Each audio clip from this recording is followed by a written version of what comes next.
What's going on, growers? It's James Prigioni coming to you live from Jersey. The homemade greenhouse is filling up with plants, and the food forest is truly greening up. Join me as I share with you what gets me excited to wake up in the morning. Let's go!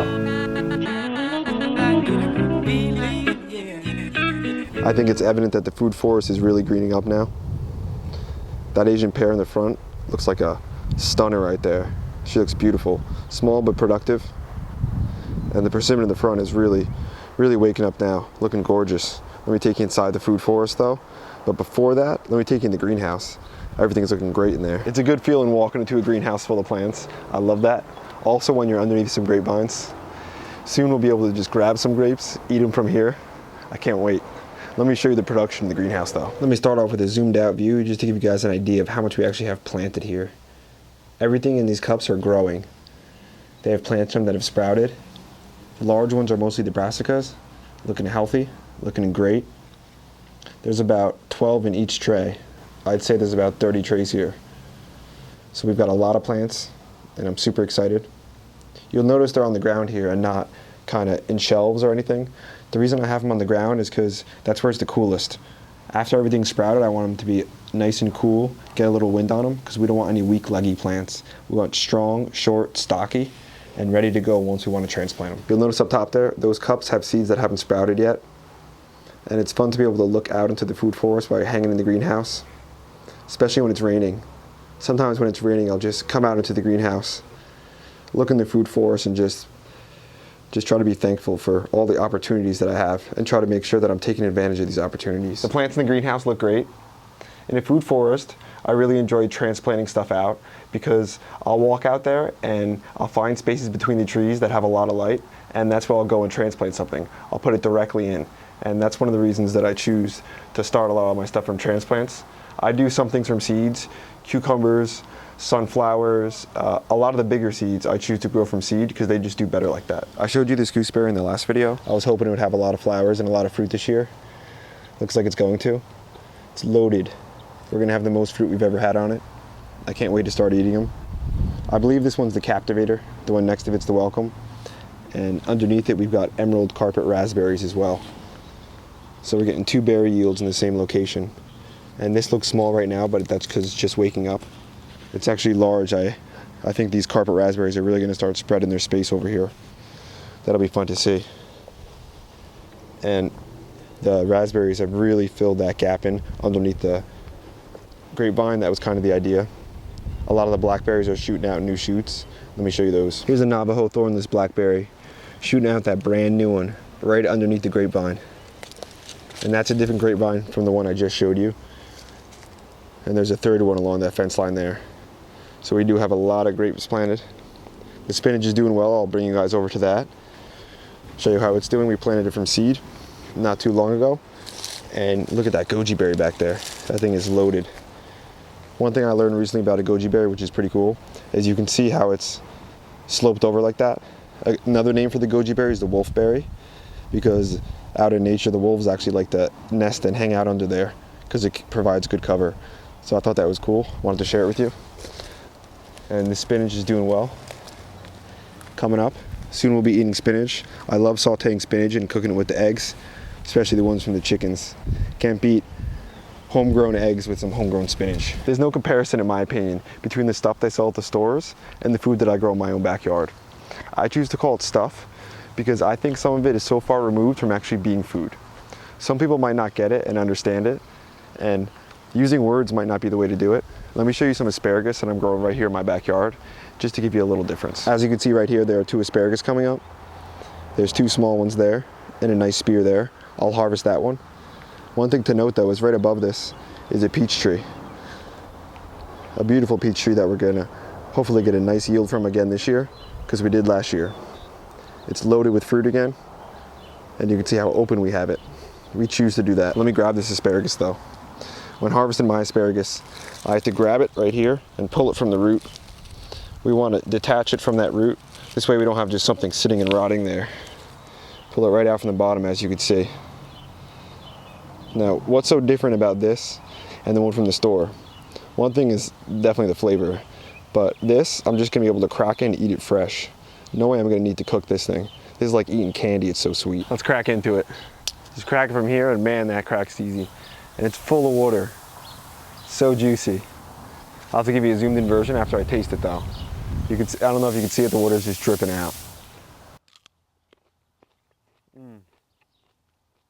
Amazing. You just eat it from the stem down, all like candy. As you can probably see, I ate this thing down quick. So delicious and so fresh. You could hear the snap. You won't get that from the store. I've got these planted all throughout the food forest and throughout the yard because it's so little work. They come up early and they're just packed with nutrition. These things put their roots 15 feet deep down, 15 feet. So it's in a different area than some of these peach trees too. We grow them together as companions to get the double harvest. Man, so good. Another thing that I love about asparagus is every time I get a piece, I get to share a piece with my little buddy. You guys know who loves them so much. He loves basically all root crops, it seems, or almost just anything that I'm eating. Asparagus are one of his favorite though. Let's bring him into the food forest. I have to keep him out now that everything's popping, but he can smell it already. I bet Tuck is as excited as I am about the asparagus.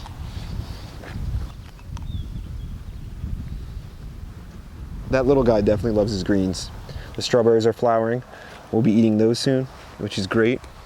If you caught any of the recent videos, we just put a bunch of new strawberries in, new varieties in the food forest, in the 1-year-old food forest. And believe it or not, we've got the almonds this year. Super psyched about almonds. I see about only 5 or 6, but that is incredibly high hopes for the future. This is the first year we've seen almonds on it. So I'm ecstatic about that. And the Bing. Man, I could talk for days about the Bing. I love this tree.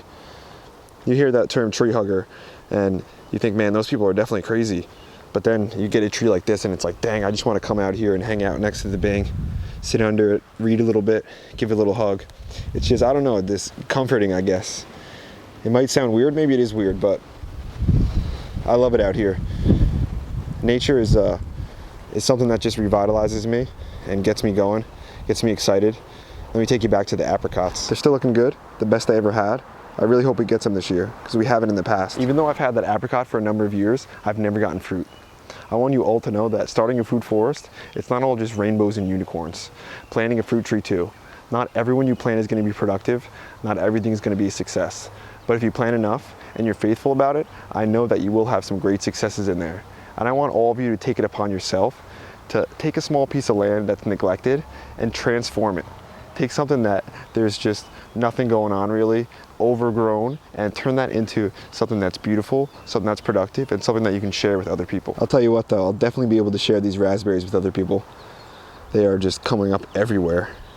I may actually have to dig some out in the future, but that's just a fun problem for me. Having too much, it makes me laugh.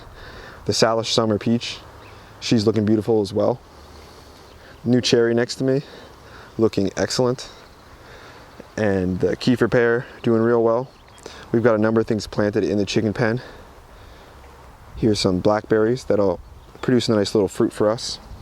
And then all the peas along the fence line are doing great. Let me show you those. The peas are doing real well.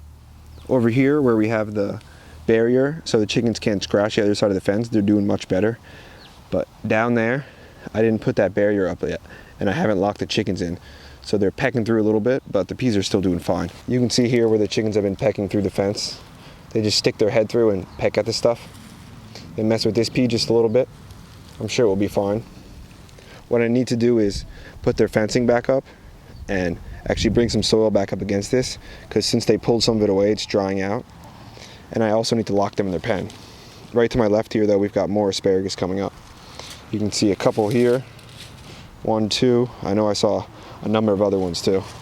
There's another one back behind it. So I'm gonna be eating a lot of asparagus soon. And it looks like Cosmo's coming up as well, right there. I love having those. And I've seen a number of hummingbirds actually going after our Cosmos. They enjoy those. And here's the persimmon waking up nicely. Underneath it, you can see the praying mantis nest. Hopefully that opens soon. I gotta start coming out here regularly and checking. So when it does open, I hopefully can get some footage. And beautiful California poppy. That'll be shooting out and getting real big soon. Getting those flowers. Echinacea, one of the ones that I just love having.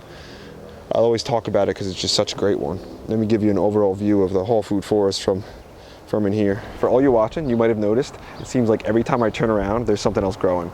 That's how I love it, nice and dead in here. It reminds me of a story Bill Mollison told. I'm gonna paraphrase it. He basically said someone came to visit his property and they gave him a call when they got there. And they were like, hey Bill, I'll be at the door in a minute. So 20, 30, maybe 40 minutes later, they show up. And he said that the person looked, you know, a little like run down, a little sweaty, beat up a little bit. And they said, all right, Bill, I'm here to see your garden. Where's it at? He kind of just looked at him and laughed and said, you've been treaded on it for the last 20 minutes. After I heard that, I just started cracking up because that person, their perspective of a garden was so different than Bill's that they hadn't realized that they had just been walking through food for the last 20 minutes, stepping on it and not even realizing it. So I try to take some of that. I want this to be dense and grow a lot of food, but I also want to have a little balance. I want it to look beautiful and look nice, be aesthetically pleasing, and be a place that I love to come out to. I think every day as we continue to make these investments, it's getting more beautiful, more productive, and becoming a better place for all life. Not just for me, for the birds, for the bees, for everything. That Rainier is just about to pop. And this red delicious apple, I really hope we get some good fruit from it. And the sun's starting to set here. It's a beautiful night. Thank you guys for tuning in. I really enjoy bringing you and providing you with this tours and some information, hopefully some inspiration, some encouragement. As you can see, this queen of the garden, the two of them, the queens of the food forest. You've got the Santa Rosa plum, and you have the Bing cherry. That's today's video, growers. Thanks for watching. If you enjoyed it, hit the like button, hit the subscribe button, and ring that notification bell. So every time we upload, you know. Don't forget to check us out on Steam It too. We love posting on there. James Prigioni is out.